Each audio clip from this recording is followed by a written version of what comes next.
তোমার আম্মুর সাথে রাগ করছো? কেন?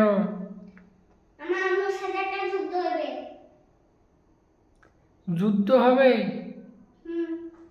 মাই গড!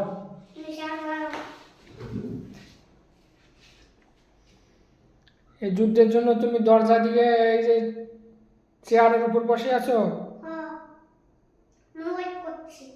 ওয়েট করতেছো তোমার আম্মুর জন্য?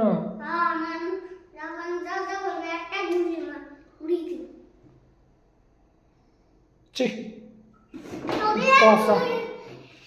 ওরে, আমাকে? তুমি আমাকে ধরার জন্য এসেছো?